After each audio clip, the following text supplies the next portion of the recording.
Bonjour et bienvenue à vous pour cette deuxième partie consacrée aux paraboles. Donc nous allons aborder aujourd'hui les paraboles de l'Ancien Testament. Les prophètes illustraient avec des réalités concrètes de la vie quotidienne leur enseignement sur le sens de l'histoire, sainte. Ainsi, le thème du pasteur, du mariage, de la vigne ont pour but de montrer l'amour bienveillant et gratuit de Dieu pour son peuple, mais la réponse du peuple se fait réticente. Donc nous avons un très beau texte en Isaïe, le chant de la vigne. Que je chante à mon bien-aimé le chant de mon ami pour sa vigne. Mon bien-aimé avait une vigne sur un coteau fertile. Il la bêcha, il l'épiera, et il planta du raisin vermeil.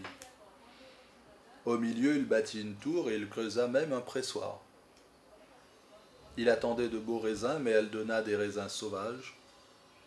Et maintenant, habitants de Jérusalem et de Juda, soyez juges entre moi et ma vigne. Que pouvais-je encore faire pour ma vigne que je n'ai fait? Pourquoi espérais-je avoir de beaux raisins, et elle n'a donné que des raisins sauvages? Et maintenant, que je vous apprenne ce que je vais faire à ma vigne, en ôter la haie pour qu'on vienne la brouter, en briser la clôture pour qu'on la piétine. J'en ferai un maquis, elle ne sera ni cinglée ni taillée, ronces et épines y croîtront. J'interdirai aux nuages d'y faire tomber la pluie. Eh bien, la vigne du Yahvé Sabaoth, c'est la maison d'Israël, et l'homme de Juda, c'est le plan de choix. Il en attendait le droit, et voici l'iniquité. La justice, et voici des cris. À travers ce texte du prophète Isaïe, Dieu rappelle à son peuple tout le bien qu'il lui a fait et tout le bien qu'il attendait de ce peuple. Et il en est sorti que du mauvais. Et à travers la parabole, nous voyons bien qu'il y a la partie où l'énigme est exposée, la partie proprement dite de la parabole, et à la fin, donc le mashal, et la seconde partie, le nimshal, où il y a l'explication. Et donc là, nous avons vraiment une lecture allégorique de la parabole. La vigne de Yahvé Sabaoth, c'est la maison d'Israël, et l'homme de Juda, le plan de choix. Donc là, nous voyons bien que c'est une parabole vraiment interprétée de manière allégorique, avec le rapprochement entre le peuple d'Israël et la vigne, et le plan de choix qui représente la maison de Juda. Dans certaines prophéties de l'Ancien Testament, lorsqu'il s'agissait de révélations sur l'avenir, une série d'images était donnée qui nécessitaient des explications. Sans ces images et ces explications, il était impossible de décrire le mystère de Dieu. Or, Dieu veut se révéler progressivement à son peuple en fonction de ce qu'il est capable de comprendre, d'où ce procédé d'images et d'explications données. Ainsi, nous lisons dans le livre de Zacharie, « J'eus une vision pendant la nuit. Voici un homme montant un cheval roux qui se tenait parmi les myrtes et qui ont leurs racines dans les profondeurs. Derrière lui, des chevaux roux, alezans et blancs. Je dis, qui sont ceux-ci, mon Seigneur? Et l'ange qui me parlait me dit, je te ferai voir qui ils sont. L'homme qui se tenait parmi les myrtes répondit, ce sont ceux que Yahvé a envoyés parcourir la terre. Or ils s'adressèrent à l'ange de Yahvé qui se tenait parmi les myrtes, et il leur dit, nous venons de parcourir la terre, et voici que toute la terre est au repos et tranquille. Alors l'ange de Yahvé prit la parole et dit, Yahvé Sabaoth, jusqu'à quand tarderas-tu à prendre en pitié Jérusalem et les villes de Juda, auxquelles tu as fait sentir ta colère depuis 70 ans? À l'ange qui me parlait, Yahvé répondit par des paroles de bonté, des paroles de consolation. Alors l'ange qui me parlait me dit, fais cette proclamation. Ainsi parle Yahvé Sabaoth, j'éprouve un amour très jaloux pour Jérusalem et pour Sion, mais une très grande irritation contre les nations tranquilles. car moi je n'étais que peu irrité, mais elles ont concouru au mal. C'est pourquoi, ainsi parle Yahvé, je me tourne de nouveau vers Jérusalem avec compassion.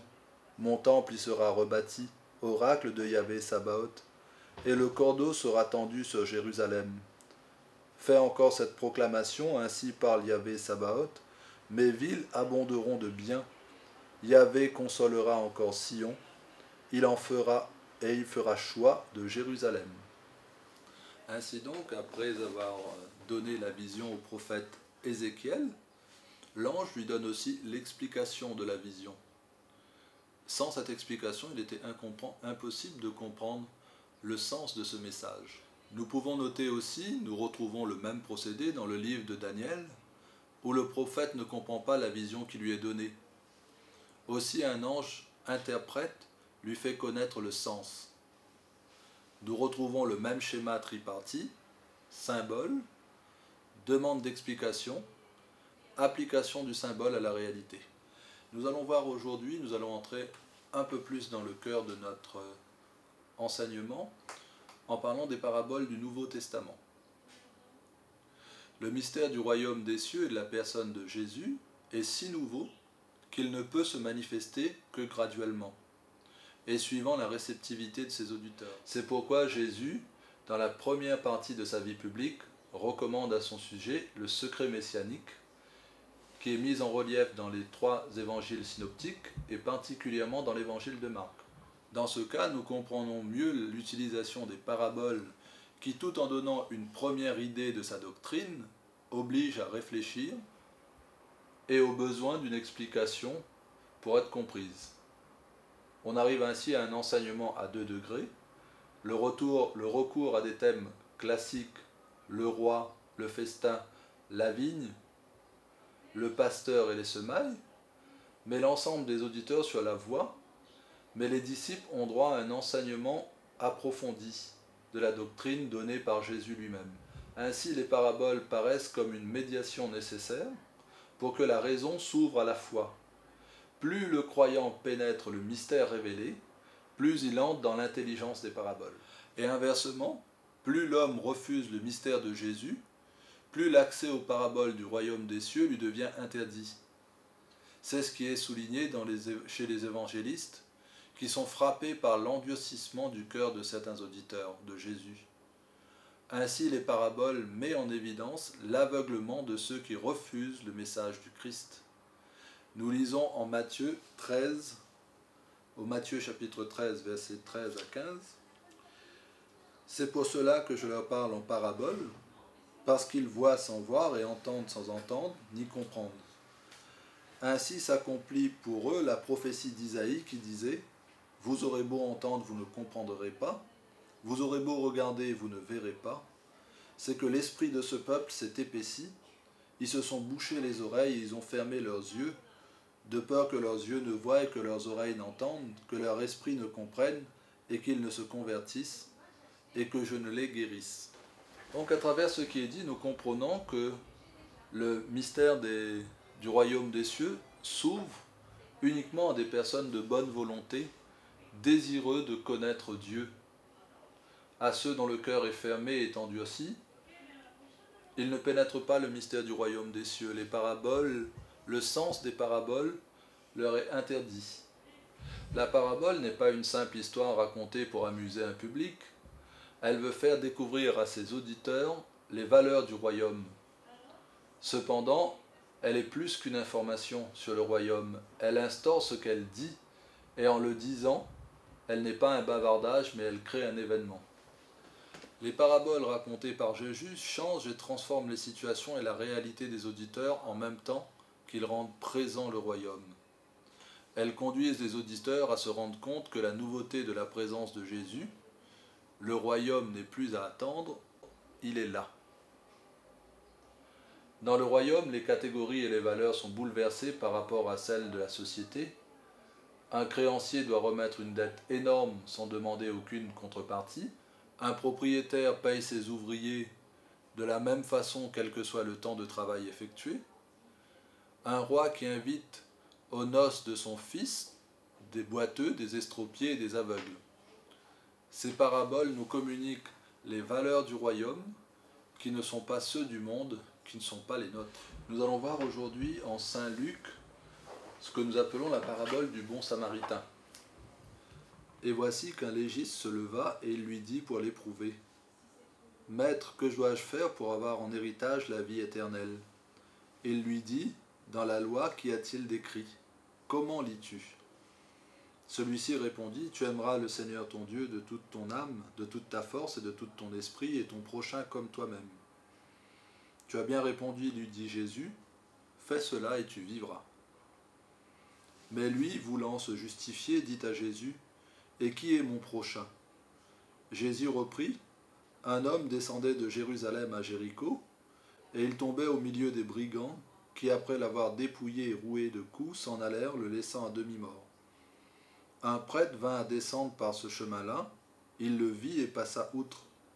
Pareillement, un lévite survenant en ce lieu le vit et passa outre. Mais un samaritain qui était en voyage arriva près de lui, le vit et fut pris de pitié. Il s'approcha, banda ses plaies en y versant de l'huile et du vin, puis le chargea sur sa propre monture, le mena à l'hôtellerie, et il prit soin de lui. Le lendemain, il tira 2 deniers et le donna à l'hôtelier en disant: « Prends soin de lui, ce que tu auras dépensé en plus, je te le rembourserai à mon retour. » Lequel de ces 3, à ton avis, s'est montré le prochain de l'homme tombé entre les mains des brigands? Et il dit: « Celui qui a exercé la miséricorde envers lui. » Et Jésus lui dit: « Va, toi aussi fais de même. » Donc le début de la parabole, c'est un questionnement d'un légiste, un pharisien, qui souhaite interroger Jésus sur sa doctrine. Mais Luc précise, c'est pour le mettre à l'épreuve. Donc, son intention dès le départ était de sonder Jésus, on suppose, pour pouvoir l'accuser, pour pouvoir prétendre que soit sa doctrine n'apporte rien de nouveau, puisqu'il répète la loi de Moïse, ou soit, si elle contredit la loi de Moïse, ce sera un motif pour l'accuser de blasphème. Mais Jésus retourne la situation. À l'homme qui interroge, il devient celui qui est interrogé. Mais qu'est-il écrit dans la loi? Comment lis-tu? Et nous voyons ici, il y a une dimension importante. Jésus ne lui pose pas la question « Que lis-tu ?» mais « Comment lis-tu » Autrement dit, il ne suffit pas, toi qui es un légiste, qui connais la loi depuis ta tendre enfance, qui l'a étudiée toute ta vie, de répéter simplement ce que tu sais, mais interprète-le. Comment comprends-tu ce qui est écrit dans la Torah, dans la loi? Et il cite effectivement en Deutéronome 6, 5, « Tu aimeras le Seigneur ton Dieu de tout ton cœur, de toute ton âme, de toute ta force et de tout ton esprit, et ton prochain comme toi-même. » Donc il connaît la loi. Donc sur ce point, Jésus ne lui fait aucun reproche. Jésus lui l'approuve même en lui disant « Tu as bien répondu, fais cela et tu vivras. » Mais lui, voulant se justifier, voulant montrer que il connaît la loi mieux que les autres, il poursuit encore l'interrogation, mais qui est mon prochain? Pour nous, on peut se poser la question aujourd'hui de dire, mais on ne comprend pas trop la question du légiste. Qui est mon prochain? Mais si nous nous replaçons dans le contexte juif de cette époque, nous nous rendons compte que le prochain du juif, c'était l'homme de son sang, le juif comme lui. À cette époque, on rappelle que les proches voisins, les Samaritains, étaient détestés des Juifs. Les païens étaient méprisés parce qu'ils étaient impurs. C'est ce que dit la loi. Donc, dans cette dimension « tu aimeras ton prochain comme toi-même », il y a un flou qui subsiste. Il interroge Jésus, justement, pour savoir, mais qui est donc mon prochain? Et même à travers cela, on peut penser qu'il avait aussi le désir Si Jésus disait que le prochain c'était tout le monde, on pouvait l'accuser aussi de contredire la loi. Et donc, Jésus, là, il répond à la question posée par une parabole. Et ce qui est intéressant de noter, c'est qu'il ne donne pas de réponse. À aucun moment de la parabole, Jésus ne donne de réponse. Simplement, il invite ce légiste à faire le point, à regarder, selon toi, dans la circonstance précise qui est proposée, qui a été le prochain de l'autre. Et on sent déjà là un glissement. Le légiste demandait à Jésus, mais qui est mon prochain? Donc il ramenait le prochain à lui. Et Jésus dit, dans le cas de cet homme qui a été attaqué par des bandits, entre le prêtre, le lévite et le samaritain, lequel s'est fait le prochain. Donc on sent bien qu'il y a un glissement, un changement. Et donc, pour bien comprendre cette parabole, il nous faut nous replonger un petit peu dans le contexte de l'époque. Qui était le prêtre, qui était le lévite et qui était le samaritain? Le prêtre était celui qui exerçait dans le temple. Donc il était chargé des sacrifices, des offrandes sacrificielles. Il accueillait le peuple et il recevait l'offrande du peuple. Le samaritain était, on peut dire aujourd'hui, comme le sacristain d'aujourd'hui. C'est lui qui gérait l'organisation de la vie de foi dans le temple. C'était lui qui convoquait le peuple, par exemple, pour la prière. C'est lui qui était chargé de gérer les gens qui arrivaient, d'interdire certains accès, par exemple, au peuple. Certains accès étaient réservés qu'aux prêtres. Donc ils avaient la charge de la gestion du temple. Et donc, ces deux personnes qui connaissent bien la loi de Moïse arrivent à côté d'un homme blessé. Et ce qui est dit à ce sujet, nous pouvons le lire en Nombre 19, 11, 16. Celui qui touche un cadavre, quel que soit le mort, sera impur 7 jours.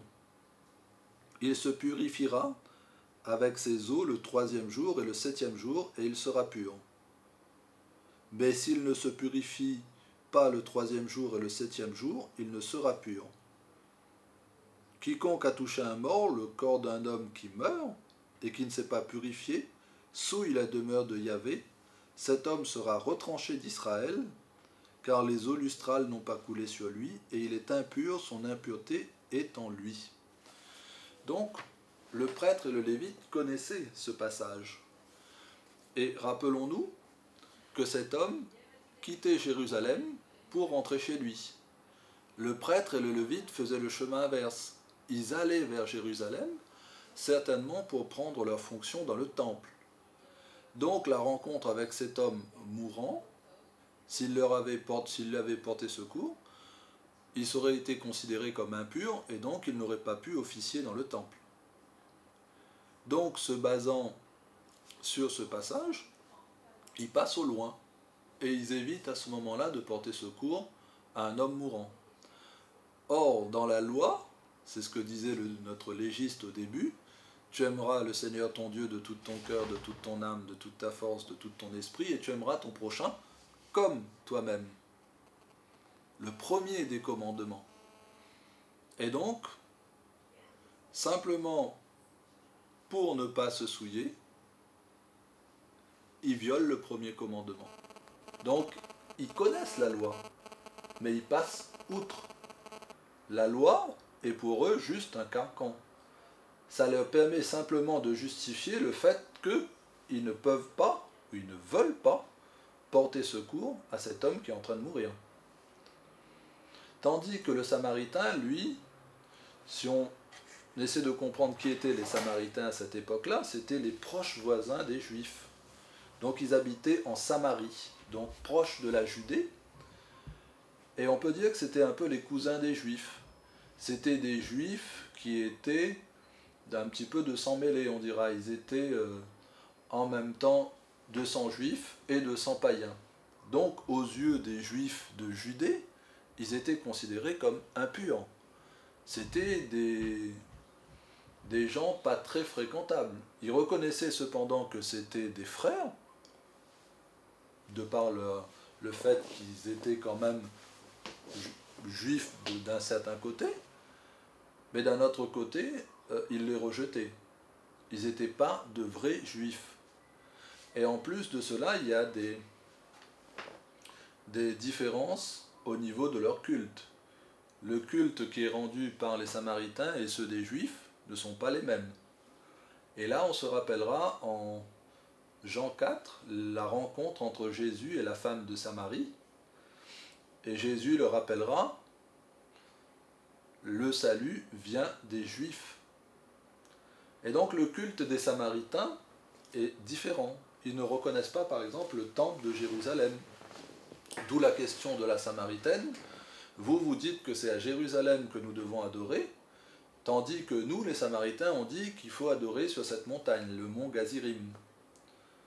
Et donc Jésus leur fait la réponse, mais femme, crois-moi, l'heure est venue, et il est déjà là, où vous n'adorerez plus ni à Jérusalem ni ici, mais vous adorerez le Père en esprit et en vérité.